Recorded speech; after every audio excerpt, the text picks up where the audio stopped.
सज्जनों और देवियों, जो हमारा क्रम चल रहा है उसको आगे बढ़ाते हुए उस विषय को लेता हूं। कबीर जात पुकारिया, चढ़ी चंदन की डार, बाट लगाए ना लगे पुनिका लेत हमार। कबीर जात पुकारिया, कबीर साहब कहते हैं मैं पुकारे जा रहा हूं। कैसे पुकारे जा रहा हूं?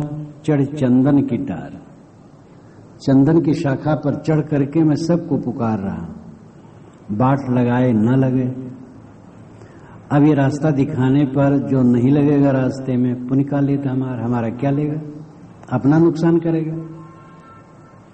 संत चंदन की शाखा पर चढ़ करके पुकारते हैं। चंदन की शाखा दैवी संपदा है और आत्मज्ञान है। आत्मज्ञान से खाली काम नहीं चलता अगर दैवी संपदा न आए, और दैवी संपदा के साथ आत्म परिचय भी होना चाहिए। जाहिदे गुमराह का मैं किस तरह हमरा हूं, वह कहे अल्लाह है, मैं कहूं अल्लाह हूं। कोई जाहिद तो है, परहेजगार है, त्यागी है, सदाचारी है, लेकिन गुमराह है, भटका है, तो उसका साथी मैं कैसे बनूं? सूफी संत कहते हैं वह कहे अल्लाह है, वो कहता अल्लाह है, मैं कहता हूं अल्लाह हूं, और है पता नहीं कहां है, हूं मैं प्रत्यक्ष हूं। तो कोई त्यागी तो है, सदाचारी है, लेकिन भ्रांत है, तो काम नहीं बनता। और निर्भ्रांत है और सदाचारी नहीं है तो भी कुछ काम न बने। दोनों चाहिए, दृष्टि साफ हो और आचरण भी साफ हो।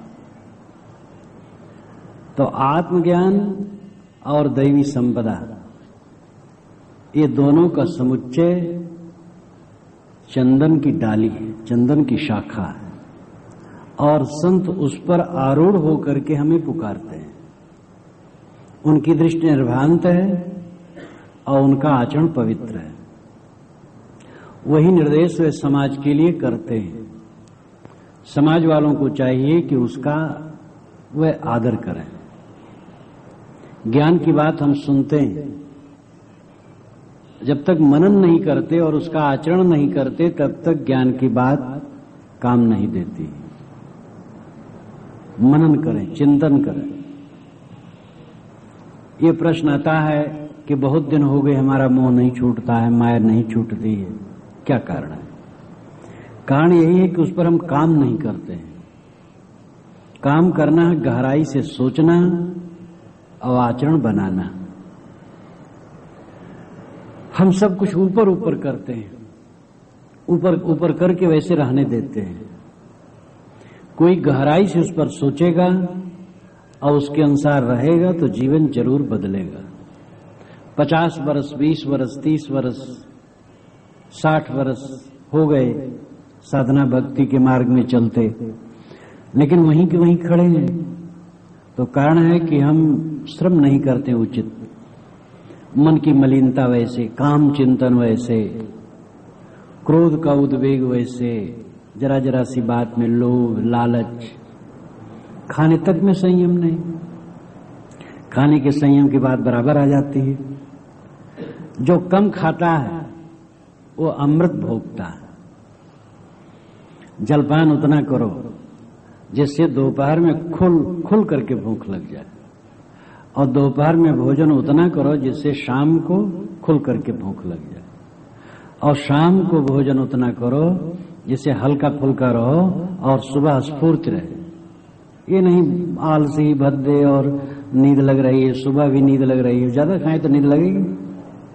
ज्यादा खाने वाले ध्यान में बैठते हैं तो सोते हैं। तो बीत गए 50 वर्ष, अभी खाने तक का संयम नहीं हुआ। तो जो काम करना चाहिए वो काम हम नहीं करते। काम करें, उधर सोचें बराबर और आचरण करें। बातें तो जान में आ जाती हैं, लेकिन उस ज्ञान की चित्त में निरंतरता, उसकी चरितार्थता है। जीवन में ज्ञान तब चरितार्थ होता है जब ज्ञान की बात में निरंतरता आती, हरदम दिमाग में बना रहे। और हरदम दिमाग में तभी बना रहेगा जब उधर श्रम होगा, साधना होगी। साहब कहते हैं, मैं चंदन की डाली पर, चंदन की शाखा पर चढ़ करके पुकारे जा रहा हूं। अगर बाट लगाए न लगे, रास्ते में नहीं लगोगे, मैं बताता हूं, रास्ते में नहीं लगोगे तो हमारा क्या लोगे, तुम्हारा ही नुकसान होगा। जितने महापुरुष हैं सब ने रास्ता बताया है, वो स्वयं चले हैं और दूसरे को पथ दिखाए हैं। हमारा कर्तव्य है उस पथ पर हम चलें। सबते सांचा भला, जो सांचा दिल होए, सांच बिना सुख नाहिना, कोट करे जो कोय। ये साखी बहुत प्रसिद्ध है। सबसे सांचा भला, सच्चाई सबसे अच्छी चीज है। सच्चाई पर पूर्व प्रवक्ता ने काफी प्रकाश डाला है और सच्चाई के लिए हम ढील रहते। विवाह शादी में तो झूठ बोलना कोई हर्ज नहीं, मान लेते हैं। खूब धोखा देते एक दूसरे को, खूब। तो विवाह शादी में झूठ बोलना मानो धर्म ही है। व्यापार में भी कोई हर्ज नहीं है झूठ बोलना, ऐसा हम मान लेते हैं। वकील तो सोचता है कि भाई बिना झूठ के चले गए। एक लड़का मुझसे कहा, वकालत का प्रैक्टिस करने जा रहा था, कहे महाराज हमारे बड़े वकील ने कहा है कि देखो सत्य को ताक पर घर में रखाना तब यहां आना। सत्य को लेकर के वकालत नहीं चल सकती है, लेकिन इस प्रकार चल सकती है। लेकिन इस प्रकार जो हाथ पैर बटोर करके असत्य में कूदते हैं वो गलत करते हैं। वकालत में भी सत्यता की जरूरत है। तो जब हम पहले से निर्णय ले लेते हैं कि झूठ बोलना अपराध नहीं है, तो झूठ कभी छूट नहीं सकता। हम अपने बच्चे की झूठाई पसंद नहीं करते, नौकर की झूठाई पसंद नहीं करते।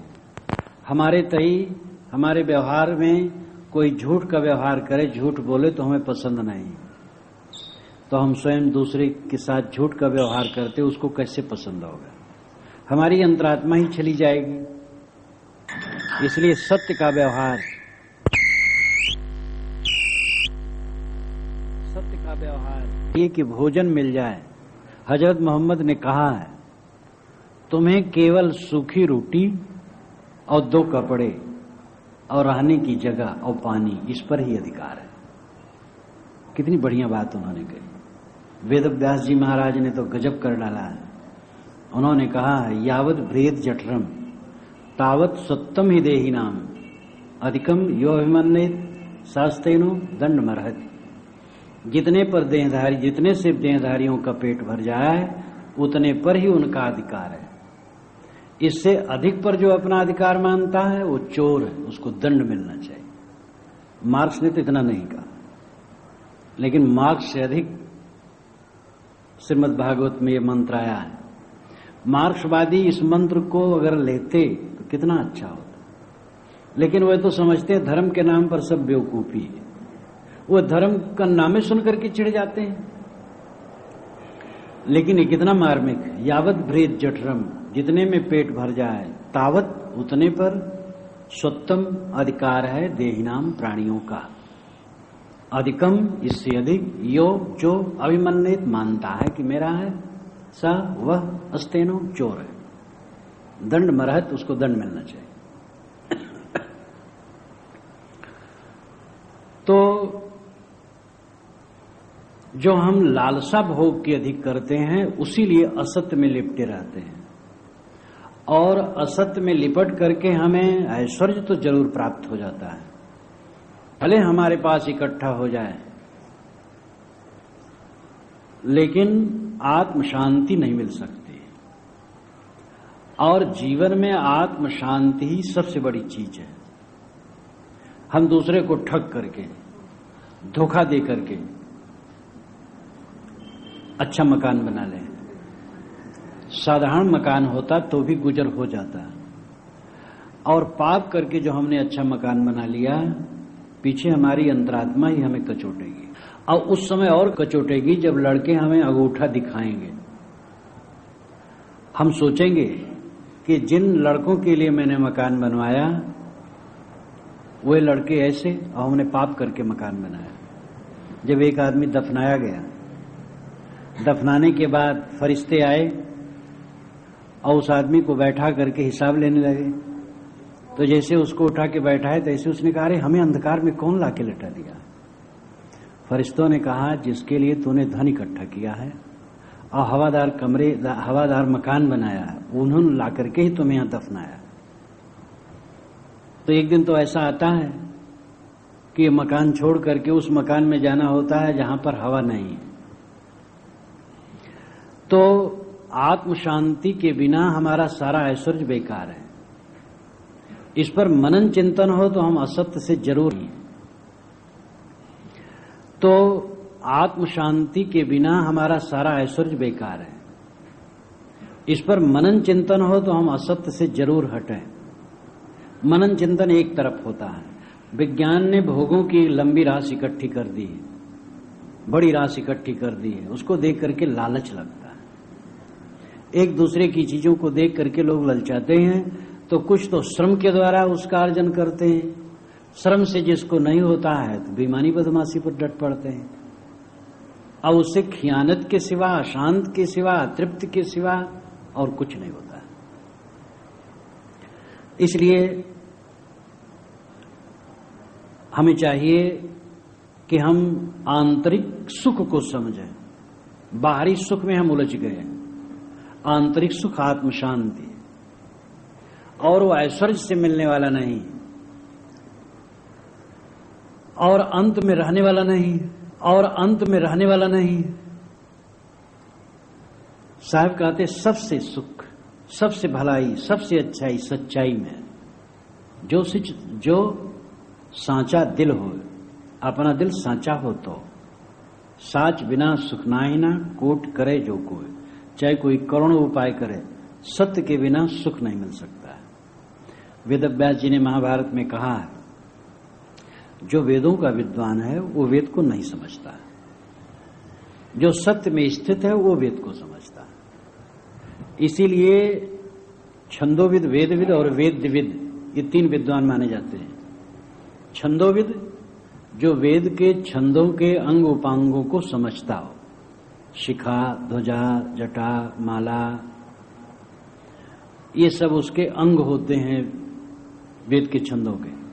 उसके सारे विभाग को समझता हो वो छंदोविद है, और उसको कंठ कर ले और स्वर से उसका पाठ करे। वेद में स्वर निर्धारित है। पहले वेद के मंत्र जब छपते थे तो आड़ी और तिरछी चिन्ह लगते थे, अब वो छोड़ दिए हैं लोग, जिससे कि स्वर, उसी के आधार पर स्वर वेद गायन करने वाले उठा और गिराव करते थे। तो जो वेद के छंदों के अंगों को जाने, उसके स्वर को जाने, उसको याद रखे, सस्वर पाठ करे, उसको छंदोविद कहते हैं। और जो वेद के मंत्रों के अर्थों को जाने, उसको वेदविद कहते हैं। इन दोनों से हट करके तीसरा है वेद्यविद। वेद्य नाम जानने योग्य, जानने योग को जाने उसको बड़ा माना गया। एक अक्षर वेद न जाने लेकिन जानने योग को जाने, करने योग को करे, खाने योग को खाए, पीने योग को पिए, वो सबसे बड़ा है। सांचा सौदा कीजिए अपने मन में जान, सांचे हीरा पाइए झूठे मोलो हान। साहब कहते हैं सांचा सौदा करो। आजकल तो दवाई में भी मिलावट हो गई, कितना बड़ा पाप है। हमारे भारतवर्ष में धर्म कर्म का तो नाम बहुत है, अखंड कीर्तन, देवी जागरण और बड़े बड़े समारोह सत्संग के, और सब कुछ होता है। लेकिन जितनी खियानत यहाँ है आचार में, क्या कहा जाए। और जगह भी है, ये बात नहीं कि और जगह नहीं है। दवाई में मिलावट कितना बड़ा पाप है। हर चीज में मिलावट। कहा जाता है रूस में एक सज्जन गए थे यहाँ के, तो जब दूध खरीदने लगे तो उन्होंने कहा कि दूध शुद्ध है ना। उन्होंने कहा इसका मतलब ये पानी तो नहीं मिला है इसमें। उन्होंने कहा ऐसा आप कहीं कहिएगा नहीं, दूध में कहीं पानी मिलाया जाता है। और यहाँ कहा करके प्रचार करना चाहते हैं कि कोई पानी मिलाना शुरू करे। तो हमारे देश में तो पानी बिना दूध तो बड़ा मुश्किल है। उन्होंने कहा ऐसा यहां मत कहिए।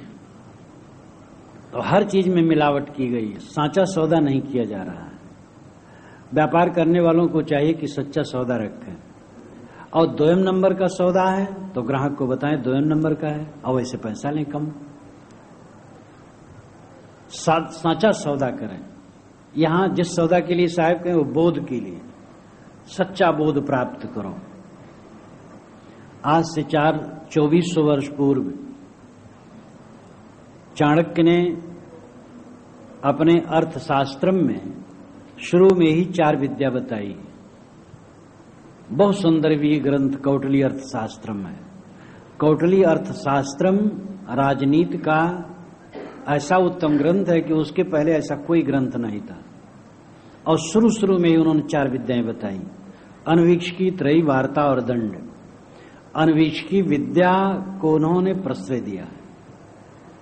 उसमें सांख्य, योग और लोकायत है। सांख्य है आत्मा अनात्मा का विवेक, योग है साधना का पक्ष, लोकायत है व्यवहारिक पक्ष, और इसमें सब आ जाता है। दर्शन भी चाहिए, यानी तत्व विवेक भी चाहिए, और साधना पक्ष भी चाहिए, और व्यवहार की समुन्नत भी चाहिए, भौतिक पक्ष भी चाहिए। अनवीक्षकी विद्या में ये सब आ गया है, और अनवीक्षकी विद्या को ही वहां बड़ी विद्या मानी गई है। उसके बाद पुराण काल में अनवीक्षकी का नाम लेना ही बंद कर दिया गया। यहां तक कहीं कहीं कह दिया गया, अरे उस ब्राह्मण की बात से सावधान रहना, वो कहीं अनवीक्षकी बात करेगा। मतलब अनवीक्षी बात करना, शोध की बात करना, खोज की बात करना, निर्णय की बात करना अपराध माना जाने लगा। क्योंकि ऐसे भी पंडित होते थे ज्यादातर कि ऐसी बात बताते थे जिसके न सिर है न पैर है, जिसमें कोई विवेक बुद्धि का प्रयोग नहीं है, जो केवल समाज को बहलाने की चीज है। अब ऐसी बात से टकराती है अनवीक्षी विद्या। लेकिन उस समय भी ऐसे पंडित थे जो अनवीक्षी विद्या पर जोर डालते थे। तो महाकाव्यों में, पुराणों में कई जगह ऐसा आता है कि उनसे सावधान रहना जो अनवीक्षी विद्या का प्रयोग करते हैं। अनवीक्षी विद्या यानी चिंतन, शोध, गवेषणा, खोज, निर्णय, ये सब का हमने जितना तिरस्कार किया, हमारा बोध गड़बड़ हो गया। हम भ्रांत में जीने लगे। उत्तिष्ठत जागृत प्राप्त वरा निबोधत। उपनिषद के ऋषियों ने कहा उठो जागो, महापुरुषों की शरण में जाओ, बोध प्राप्त करो, अपने कर्तव्य को करो। नायम आत्मा बलहीन न लभ्य। बलहीन व्यक्ति आत्मलाभ नहीं कर सकता। कर्म पर जोर दिया। पीछे के पंडितों ने कर्म पर जोर छोड़ दिया। देवी देवताओं को मना करके सब काम करने की बात की गई। मंत्र जप करके सब काम करने की बात की गई। एक बौद्ध ग्रंथ तक में लिखा है, और उसमें क्या चुलचुल, कुलकुल, गुलगुल, बुलबुल ऐसे सब शब्द हैं निरर्थक। और कहा गया है इसका 5 दिनों तक तीनों समय कोई जप करे तो गधा भी हो 300 ग्रंथों का उसे ज्ञान हो जाएगा।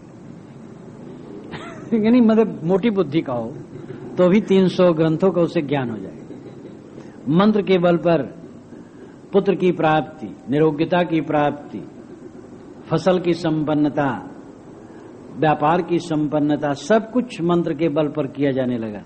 अनवीक्षकी विद्या छोड़ दी गई। साहब कहते साचा सौदा कीजिए अपने मन में जान। अपने मन में जान समझ करके सच्चा सौदा करो, परखो हर बात को। कबीर साहब का शब्द पारख, ये बहुत प्रसिद्ध है। आप जब आश्रम में आते हैं तो स्तंभ पर देखते हैं पारख, शुद्ध शब्द परख है। अमरकोश में परख शब्द है। परख का ही अपभ्रंश पारक है, परीक्षा, अनवीक्षण। अनवीक्षकी विद्या को कबीर साहब ने फिर से जगाया, और हर बात में उन्होंने परीक्षण पर जोर दिया। पूरा बीजक उनका पढ़ डालिए तो आश्चर्य होता है कि आज से 500 वर्ष पूर्व उन्होंने ऐसी बातें कही हैं जो विज्ञान से नहीं टकराती, जो तर्कपूर्ण है, हर जगह तर्कपूर्ण है। तो अनवीक्षकी विद्या पर उन्होंने बारंबार जोर दिया, परख करो, साचा सौदा कीजिए अपने मन में जान, साचे हीरा पाइए। सच्चाई से हीरा मिलेगा, झूठे मूल्यवान, झूठ में मूल का भी नुकसान होगा। वह कहानी बहुत जगत प्रसिद्ध है। जो एक लकड़हारा लकड़ी काटने गया था और एक दिन नदी के तट पर लगे हुए वृक्ष पर वो चढ़ गया और लकड़ी काटने लगा। उसकी कुल्हाड़ी का बेंट ढीला हो गया था और कुल्हाड़ी जा करके नदी में गिर गई। वो बैठ के रोने लगा कि आज लकड़ी में नहीं काटूंगा, नहीं बेचूंगा, बच्चों को क्या खिलाऊंगा, रोज कमाता हूं, रोज बच्चों को खिलाता हूं, स्वयं खाता हूं। तो कहते हैं वरुण देवता जो जल के रक्षक हैं वह पानी में से निकले और एक सोने की कुल्हाड़ी लेके निकले और कहे क्या आती है तुम्हारी कुल्हाड़ी? कहे नहीं ये तो नहीं। तो चांदी की कुल्हाड़ी लेके निकले, कहे ये भी नहीं। तो उसकी लोहे की थी, उसको लेके निकले, कहा हाँ ये मेरी कुल्हाड़ी। खुश हो गया, ले लिया। तो वरुण ने उसकी सच्चाई पर तीनों कुल्हाड़ियां उसे दे दी। अब एक कुल्हाड़ी सोने की हो कितने दाम की हो जाएगी। वो लाया, भुनाया, बढ़िया मकान बनवाया, सब कुछ जो साज सज्जा उसका बढ़ा। पास में एक सेठ जी थे, कहे भाई ये कैसे हो गया? तो सरल हृदय वो बता दिया। उसने सोचा ये बहुत बढ़िया बात है। बस एक दिन उसने कुल्हाड़ी बनवाई और बेंट लकड़ी जो ढीला ढाला बनवा लिया, गया और वो भी उसी नदी तट पर पेड़ पर चढ़ करके लकड़ी काटने लगा और जानबूझ करके उसको गिरा दिया। तो वरुण देवता रोने लगा कि मेरा गुजर कैसे होगा। वही नकल सब किया। तो वरुण देवता उसकी कुल्हाड़ी लेके निकले, कही तुम्हारी? कहना ये नहीं। चांदी की कुल्हाड़ी लेके ये भी नहीं है। तो सोने की कुल्हाड़ी लेके आया कि हाँ ये मेरी। तो तीनों लेकर के वरुण देवता नीचे चले गए। तो बात को समझाने का तरीका है।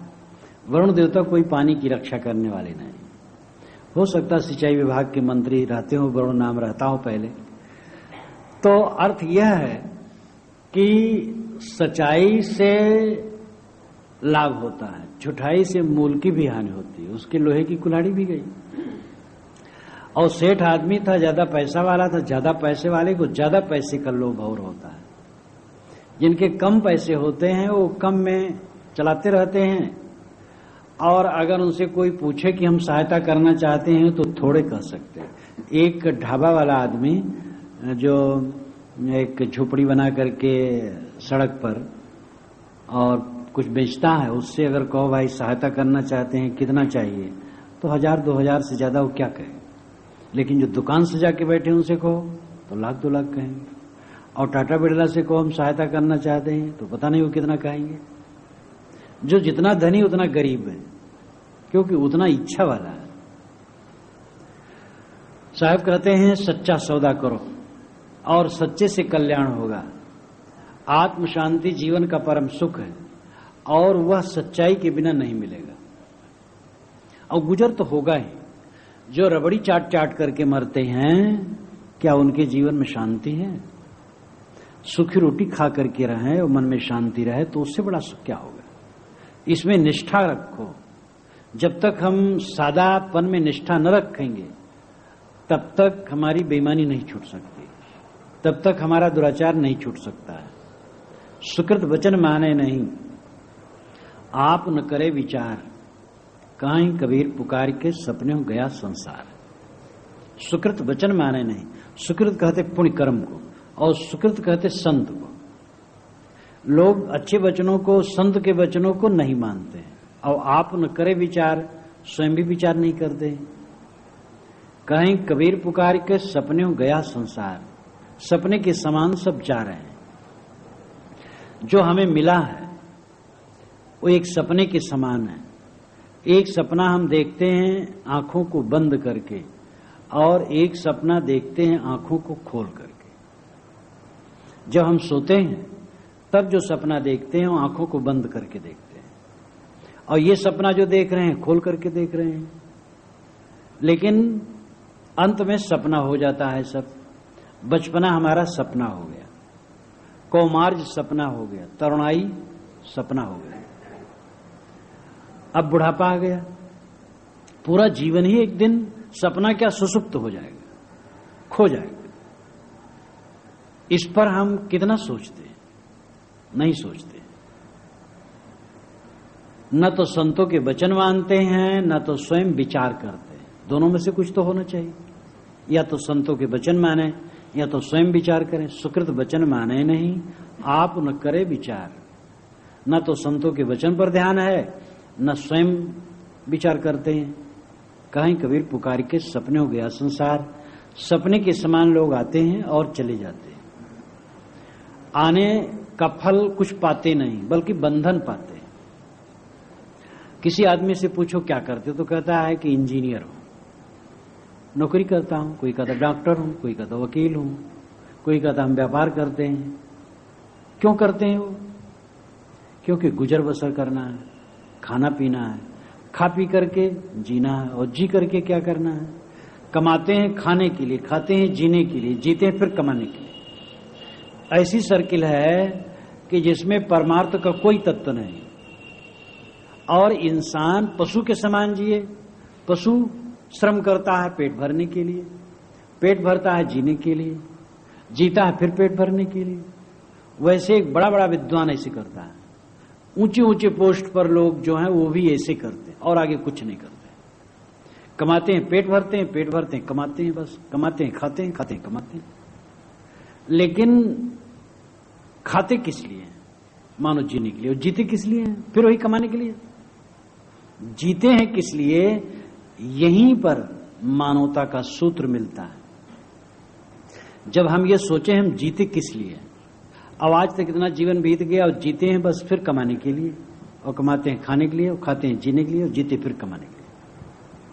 जिए आत्मशोधन के लिए, आत्म कल्याण के लिए, अपने आप को पहचानने के लिए, अपने आप के उद्धार के लिए, इसी जीवन में परम शांति के लिए। शांताकारम भुजगशयनम पद्मनाभम सुरेशम, विष्णु की महिमा में ये वंदना की गई है। शांताकारम भुजगशयनम, शांताकार हो, भुजग शयनम सांप पर सोया हो। सांप पर जो सोया हो कैसे शांताकार हो गए? ये लाक्षणिक है। प्रतिकूलताएं सांप है और उसमें जो शांताकार हो विष्णु है। अनुकूलताएं प्रतिकूलताएं आती हैं। हम अपने मन को सुंदर और व्यवस्थित करके संसार में सुखी रह सकते हैं। पुत्र से नहीं रह सकते हैं, धन से नहीं रह सकते हैं, और चीजों से नहीं रह सकते हैं। हाँ, इतना धन चाहिए जिससे गुजर हो, और बाकी धन, प्रसिद्धि, प्रतिष्ठा, पुत्र, शिष्य, सम्मान, इससे हम सुखी नहीं हो सकते हैं। सुखी हो सकते हैं मन को मांझ करके सुंदर करने से, मन को व्यवस्थित करने से, मन को मजबूत करने से। जो विवेक में अपने मन को पक्का कर लेता है, जो किसी स्थिति में विचलित नहीं होता है, वो सुखी होता है। हमें जो कुछ मिला है सब कमजोर है। शरीर कमजोर है, संबंध कमजोर है। कब हमारा प्यारा से प्यारा उठ जाएगा कुछ पता नहीं। मेरा शरीर उठ जाए तो सब खत्म हो जाए, लेकिन शरीर है और शरीर रहते रहते प्यारे से प्यारे लोग उठ जाते हैं तो बड़ी पीड़ा होती है। अनुकूलताएं छिन जाती हैं। और ये छोटे और बड़े सब के लिए कहीं क्षमा नहीं है। प्रकृति में परिवर्तनशीलता कौन रोक सकता है? ऐसी स्थिति में मनुष्य रह करके अगर अपने मन को मजबूत न करे, अपने मन को विवेक संपन्न न करे, आत्मशोधन न करे, आत्मशुद्धि न करे और आत्मस्थित न करे, तो कैसे सुखी होगा? आत्मशोधन, आत्मशुद्धि और आत्मस्थित, ये मनुष्य का परम धर्म है। आत्मशोधन का मतलब अपने आप की निरख परख, मैं कौन, मैं ये ढांचा नहीं, शरीर का ढांचा जड़ है, मैं चेतन हूं। और अपने आप को शुद्ध करने का मतलब है मन को शुद्ध करना, मन को निर्मल बनाना। और आत्मस्थित का मतलब है अपने आप में पूर्ण विश्राम। जीवन के आनंद की पराकाष्ठा आत्म विश्राम है। रोटी नमक खाए हो और चित्त विश्राम को पा गया हो तो इससे बढ़िया और कोई भोग नहीं। और बहुत ऊंचे ऊंचे व्यंजन खा करके बिस्तर पर पड़े हो, चित्त बेचैन हो, तो कहां सुख है? इसलिए इस आंतरिक सुख को हमें समझने की जरूरत है। आग जो लाग समुद्र में धुआं न प्रगट होए, की जाने जो जरिमुआ की जाकी लाई होए। समुद्र में आग लग गई, लेकिन धुआं नहीं प्रकट हो रहा। अब इसको वही जानेगा जो उसमें जल के मर गया है, ये जिसकी लाई है, जिसने ला करके आग लगाई है। साहब की उल्टवासी पदे पदे रहती है, यहां भी वो उल्टवासी कहते हैं आग जो लाग समुद्र में धुआं न प्रकट हो। समुद्र है साधक का हृदय, इसमें आग लग गई ज्ञान की, लेकिन कोई धुआं नहीं प्रकट होता। ज्ञानी अज्ञानी दोनों समान बाहर से दिखते हैं। ये तो कई बार मैं निवेदन करता हूं कि न कोई सर्वथा ज्ञानी है, न कोई सर्वथा अज्ञानी। वो अपेक्षा से दूसरे की अपेक्षा सर्वज्ञ है, लेकिन जिसको आप सर्वज्ञ कहेंगे अपने मूंछ का बाल भी अभी नहीं गिन पाया होगा जो बिल्कुल ओठ के सामने ही। इसलिए ये ज्ञान और अज्ञान जो कहा जाता है ज्ञानी अज्ञानी, उसका लाक्षणिक अर्थ है मोही और निर्मोही। आध्यात्मिक भाषा में जब ज्ञानी कहा जाता है इसका मतलब उसका चित्त निर्मोह है। अज्ञानी कहा जाता है मतलब मोह मूढ़ है। समाने वृक्षे पुरुषो निमग्नो अनिशया शोचत मुह्यमान जुष्टम जदा पश्यतन में स्मस् महिमान मित बीत शोका। ये श्रुत वचन है कि एक ही प्रकार के शरीर रूपी वृक्ष पर एक रागी पक्षी एक विरागी पक्षी बैठा है। रागी पक्षी नहीं, रागी जीव जो है मोही जीव है, निमग्नो मोह में डूबा है, अनिशया इसलिए असमर्थ है, आदमी शोक करता है, मोहमाना विमोहित है, सोचत चिंता करता है। लेकिन दूसरा है जुष्टम यदा पश्यतन मीश्मस। जुष्टम है, जुष्टम नाम प्रसन्न है। जो दूसरा मोह नहीं करता है निर्मोही प्रसन्न है। जुष्टम यदा पश्यतन मीश्मस महिमान मित बीत शोका। तो जो शोकग्रस्त है वो उसको देखता है तो प्रसन्न है। भैया मेरे समान है, वो प्रसन्न कैसे है? क्योंकि ये भोगों को नहीं भोगता है। मैं भी छोड़ दूं, वो भी छोड़ देता है, बस वो भी कृतार्थ हो जाता है। ये उपनिषद में है और इसका मूल वचन वेद में है। द्वासुपर्णा सजा सखाया समानम वृक्षम परिसस्व जाते तयोर अन्य पिपलम स्वाद वक्तन नशनन नन्यो अभिचाक्षित। दो पक्षी हैं, एक रागी एक विरागी जीव। एक फल खाता और दुखी रहता, एक फल नहीं खाता, अभिचाक्षित केवल देखता। बहुत पुरा काल में ये बात कह दी गई है। दृष्टा का अभ्यास, आत्म साक्षात्कार की बात। कबीर साहब की बात आप देखेंगे तो उपनिषद में वेद में जगह जगह मिलेंगे। वो अनवीक्ष की विद्या सर्वत्र व्याप्त है, बस विभाग करना चाहिए, समझना चाहिए। शंकराचार्य ने बृहदारण्यक उपनिषद के भाष्य में लिखा है, जो मैंने उपनिषद सौरभ की भूमिका में लिख दिया थोड़ा अंश मूल सहित, कि श्रुत स्मृत के सैकड़ों वचन परस्पर विरुद्ध हैं और उसके जो मर्मज्ञ और विशेषज्ञ हैं उनके मतों में भिन्नता है और आचारों में भी भिन्नता है। इसलिए सामान्य व्यक्ति उसका विभाग कर पाए असंभव है। जो सूक्ष्मदर्शी हैं, युक्ति और बुद्धि जिनकी सूक्ष्म है, वही इसका विभाग कर सकते हैं। मैं भी अपनी बुद्धि और सामर्थ्य के अनुसार ये काम करूंगा। ये विनम्रता से उन्होंने कहा, मुझे बड़ा अच्छा लगा। तो ठीक ढंग से समझना अन्वेष की विद्या के बिना संभव नहीं। शोधन परिशोधन भूल गया। श्रुति को पढ़ो, शास्त्रों को पढ़ो तो शोधन परिशोधन है। महाकाव्यों और पुराणों में वो सब छूट गया। यद्यप उस शोधन परिशोधन के अंश हैं, लेकिन वो प्रक्रिया छूट गई। इसलिए जड़ लोग होते चले गए, विवेकहीन होते चले गए, भटकते चले गए। और कोई भी आकर के मूर्ख बना लेता है। कोई आया बस छाप लगाए पहुंच गया और कहा तुम्हारी माता मर गई 2 वर्ष हुए। बात सच है। एक भैंस तुम्हारी मर गई 1 वर्ष, वो भी सच है। अब कहा तुम्हारे लड़के पर बहुत बड़ा ग्रह है, बस तुमसे धन ऐंठ रहा है और चटकाइयां हैं, ये सब जान के कहता है। हम जितने चमत्कार अंधविश्वास में पड़ते हैं उतने मूढ़ बनते हैं। चमत्कार जितना है सब छल कपट है। चाहे जितने महापुरुषों के लिए चमत्कार लगाया गया, सब का सब छल कपट है।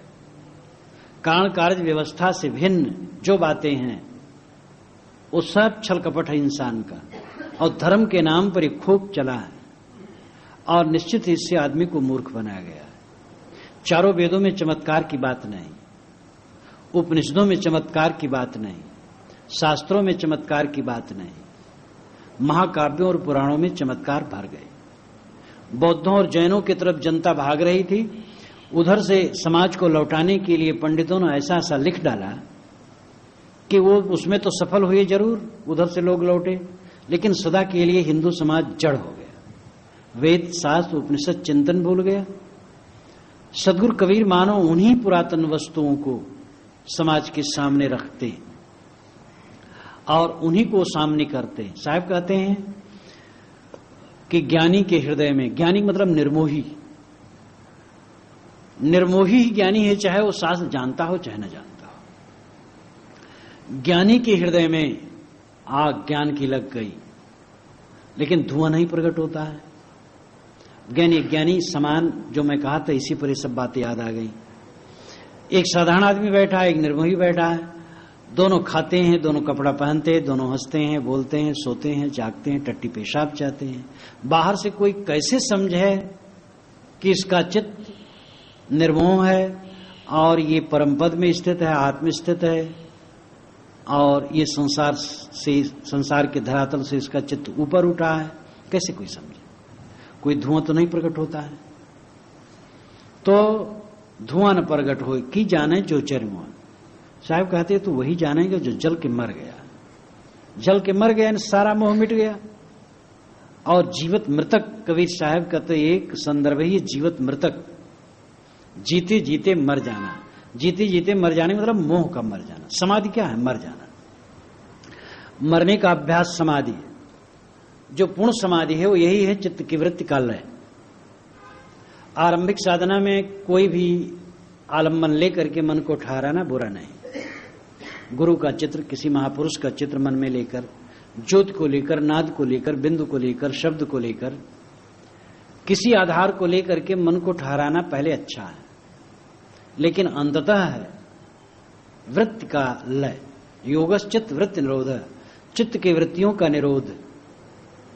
जब साधक साक्षी बन करके मन को केवल देखता है, और इसलिए देखता है कि वो शांत हो जाए, और जब शांत हो जाता है तब मानो सब कुछ मिट गया। मन ही में सब चित्रित है, और मन शांत हुआ तो उसके लिए संसार शांत है। वही केवल है। योग की भाषा में, जैन की भाषा में केवल है, केवली। सांख्य की भाषा में असंग है, वेदांत की भाषा में अद्वैत है, सूफी की भाषा में हकबीनी है, कबीर साहब की भाषा में सहज समाधि है। ये भाषाओं का अंतर है। वहां विविधता नहीं, समझे की गति एक है, जिन समझा सब ठौर। कहें कबीर ये बीच के बल कहीं और की ओर। साहब कहते जितने समझा सबकी दशा एक हो जाती है। देह व्यवहार भिन्न होता है, स्वभाव कुछ बाहर का भिन्न होता है, रुचियों का अंतर होता है, लेकिन निष्काम चित्त होने पर जितने निष्काम पुरुष हैं सबका चित्त संतुष्ट होता है। और जीवन के सुख की यही पराकाष्ठा है, चित्त का संतुष्ट हो जाना और अचल संतुष्ट। अब वैसे तो कोई रुपया मिल जाए थोड़े समय संतुष्ट हो जाता है आदमी, कुछ सम्मान मिल गया बड़ा संतोष हो जाता है। तो ये पदार्थों पर अवलंबित संतोष संतोष नहीं है, आत्मा पर अवलंबित संतोष संतोष है। वस्तुनिष्ठ सुख क्षणिक है, आत्मनिष्ठ सुख अनंत है। हमारा चित्त वस्तुओं से हट करके आत्मा पर आना चाहिए। वस्तुओं में मन है तो कभी विश्राम न होगा, क्योंकि वस्तुएं क्षणभंगुर हैं, और ये मजबूरी अरबपतियों खरबपतियों सबको है। सबका शरीर ढीला होता है, सबकी चीजें बिगड़ती हैं, सबके अनुकूल लोग बिछड़ते हैं। ये कौन रोक सकता है? लेकिन आत्मा से आत्मा कभी नहीं बिछड़ती। इसलिए जिसको आत्मनिष्ठ सुख मिल गया, अनंत सुख उसी का है।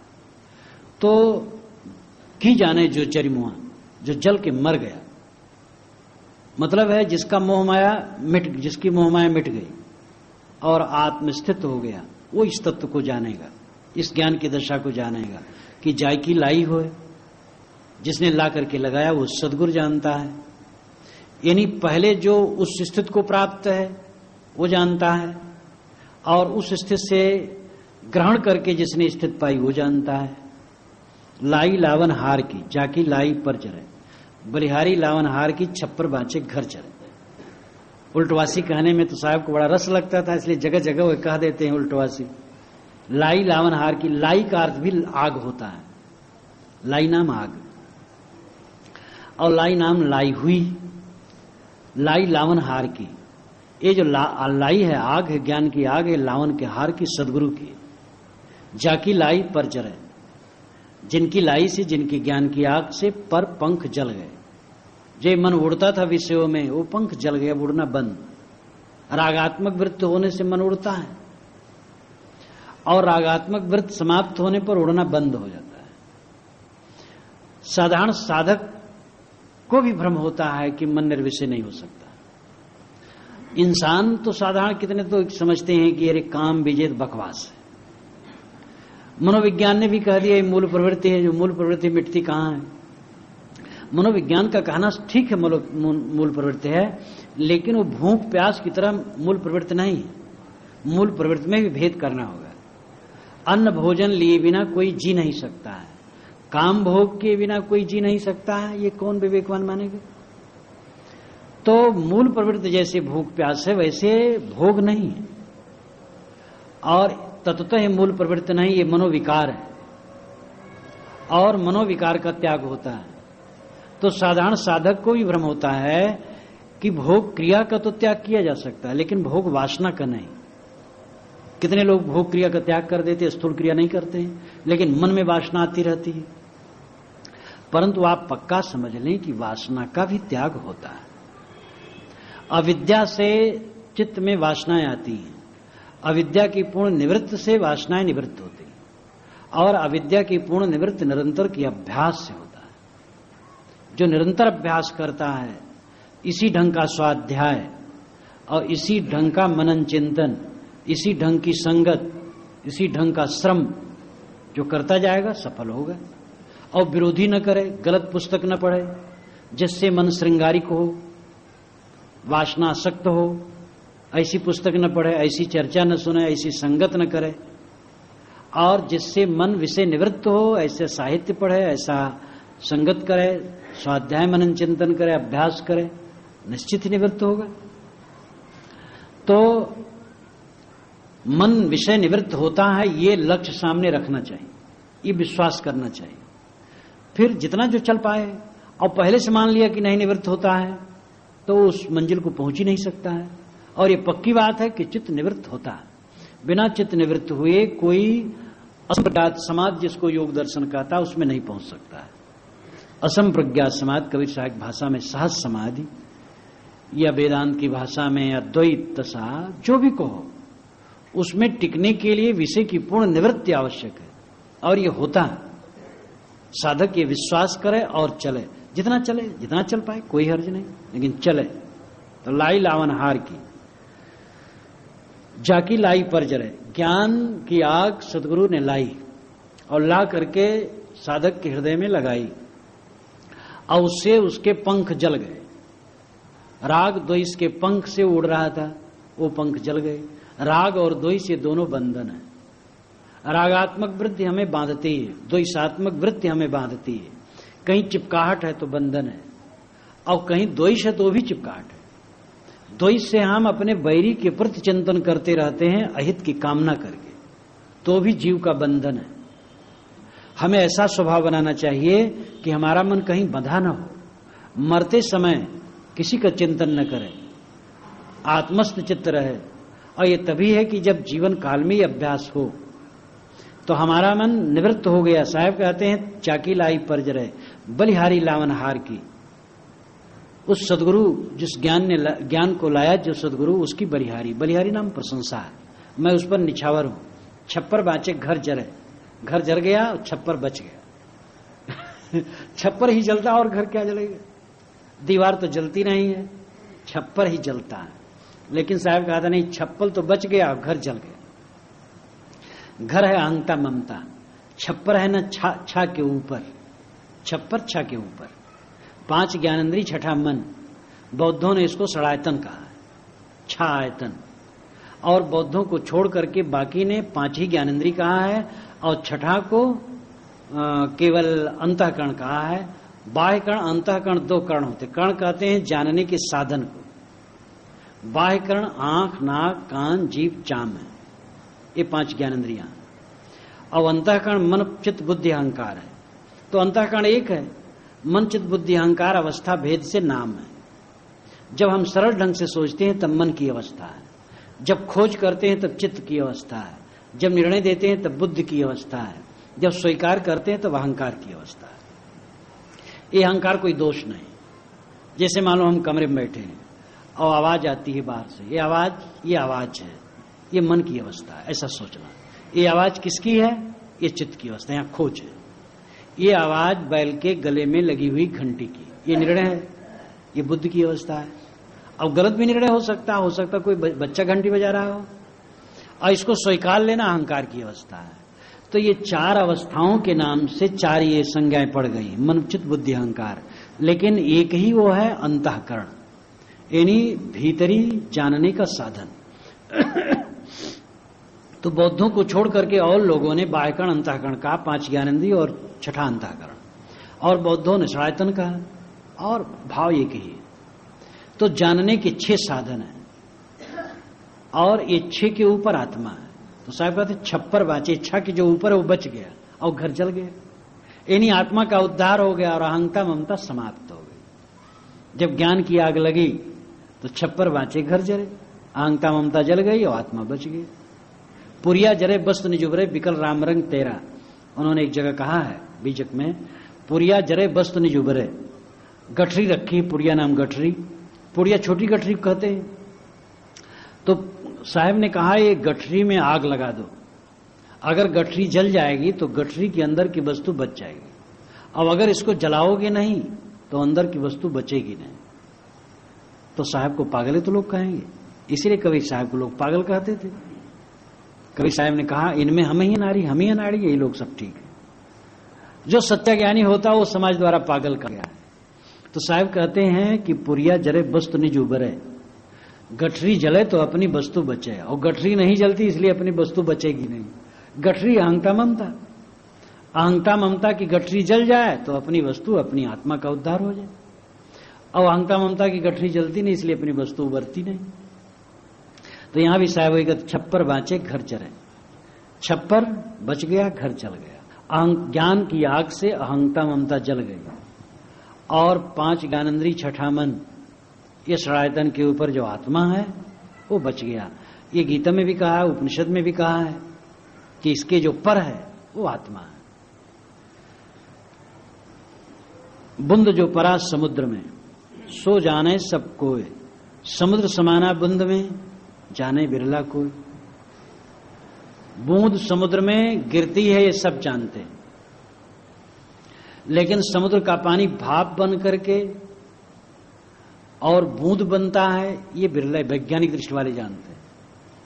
जीव ब्रह्म में लीन होता है सब कहते हैं, लेकिन ये बिरले समझते हैं कि ब्रह्म जीव ही में लीन है। रमण महर्षि से किसी ने पूछा कि महाराज जीव ब्रह्म की एकता कैसे होगी? उन्होंने कहा जीव काफी ब्रह्म के चक्कर में क्यों पड़े हो, क्योंकि जीव तुम स्वयं हो, ब्रह्म कहां है जो खोजोगे? तुम अपने आप में निष्काम हो जाओ, बस मैं को खोजो। कोई कुछ प्रश्न करता था वो मैं कहते थे मैं को पहचानो, बारंबार मैं। पूरी उनकी पुस्तक में कोई पुस्तक उठाओ प्रश्नोत्तर में है, उनकी विधा यही थी। लोग पहुंचते थे, पूछते थे, कुछ पूछें तो कहें मैं को पहचानो, मैं कौन हूं, तुम पहचानो मैं कौन हूं। तो एक पंडित ने पूछा था महाराज जीव ब्रह्म की एकता कैसे होगी?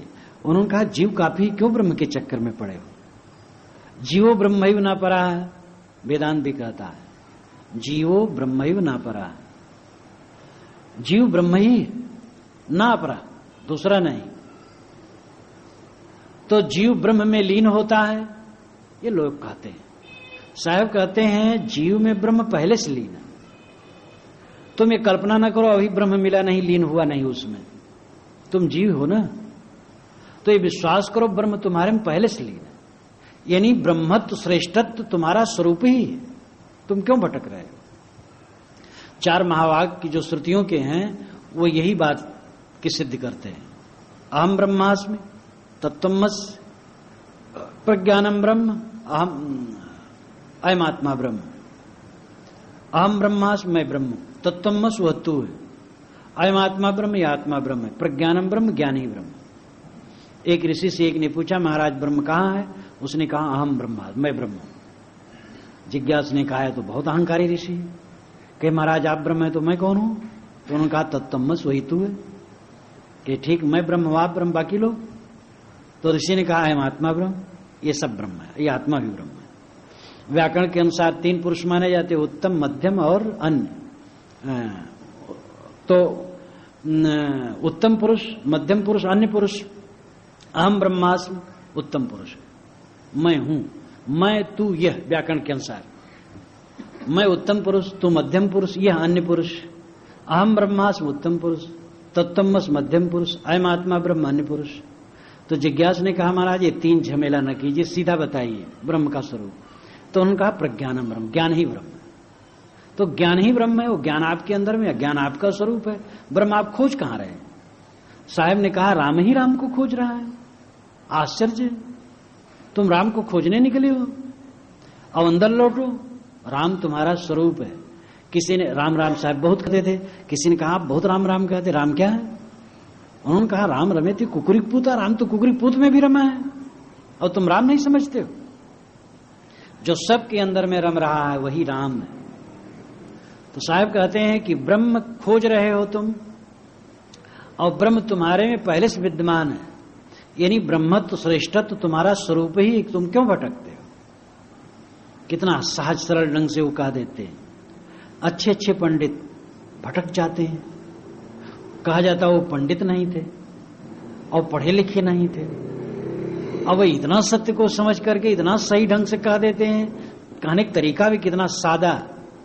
बुंद जो परा समुद्र में सो जानत सबको है, समुद्र समाना बुंद में सो जाने विरला को। बूंदे समुद्र में गिर रही, सब देख रहे हैं, लेकिन समुद्र का पानी भाप बन करके बूंद बनता है, ये वैज्ञानिक समझेगा। जीव ब्रह्म में लीन होता है, सब लोग कहावत है, लेकिन ब्रह्म जीव ही में लीन है पहले से, ये कोई विवेकवान समझेगा। परावलंबन साहब काटते हैं, वह कहते तुम परावलंबी मत बनो, अपने तरफ लो, कर वहिया बल आपनी, छाड़ बिरानी आस, जाके आगन नदिया बहे सो कसमरे पियास। अपने बाहुबल का भरोसा करो, दूसरे की आशा छोड़ दो। जिसके आंगन में नदी बहती हो वो प्यासा क्यों मरे? तो ब्रह्म, राम, परमात्मा, खुदा, गॉड, अल्लाह, निर्वाण, मोक्ष, परम धन, परम परमात्मा, परम शांत, परम सुख, आत्यांतिक सुख, अनंत आनंद, ये सब का फलितार्थ है चित्त का निष्काम होना और अपने आत्मा में लौटना। जिसे आप पाना चाहते हैं वो आपके अंदर में पहले से सदा से विद्यमान है, वो आपकी अंतरात्मा है, आपका स्वरूप है। आत्मानम चेत विजानी आदयमस्मित पुरुष किमच्छन्न कस्य कामाय शरीर मन संजरित। जो समझ लिया यह आत्मा ही परम पुरुष है, वो किस इच्छा से, किस कामना से शरीर के अहंकार का बुखार चढ़ाए रखेगा। यदा चरमवदाकाशम वेष्टस्यन्ति मानवाः तदा देवं विज्ञाय दुख शांतो भविष्यति। जब कोई आकाश को चाम के समान लपेट लेगा तब बिना आत्मज्ञान के भी दुखों का अंत हो जाएगा। मतलब है कि आकाश को कोई चाम के समान तो लपेट नहीं पाएगा, इसलिए आत्मज्ञान के बिना कभी दुख दूर नहीं हो सकता। इसलिए अपने को पहचानो। कबीर साहब बारंबार यही कहते, श्रुत के ऋषि बारंबार यही कहते हैं, अपने को पहचानो और अपने मन को पवित्र करो। मन को पवित्र करने के समान कोई भजन नहीं है, और ये बड़ा सरल है। उठते बैठते हर समय मन को देखो, टट्टी बैठे हो वहां भी मन को देखो, मन क्या करता है। भोजन में बैठे हो वहां भी मन को देखो, दफ्तर में, फैक्ट्री में, खेत में, सड़क पर, रास्ते में, कहीं भी रहो, मन को देखो मन क्या करता है। और मन की गंदगी को दूर करते रहो, ताड़ना देते रहो मन को, कोई गंदी बात न सोचे, और निरंतर अभ्यास करो। देखो कुछ दिन में कितना चित्त स्वच्छ होगा। एक दिन कोई सुबह अनुष्ठान कर ले कि दिन भर मैं अपने मन को देखूंगा और मन की गंदगी को दूर करता रहूंगा। देखोगे वो दिन कितना बढ़िया होगा, कितना दिव्य होगा, चित्त में कितनी शांति आएगी। इसलिए आत्मज्ञान ही आत्मशोधन है, और आत्मशुद्धि और आत्मस्थिति यही जीवन का फल है। हमें इस दिशा में निरंतर बढ़ना चाहिए।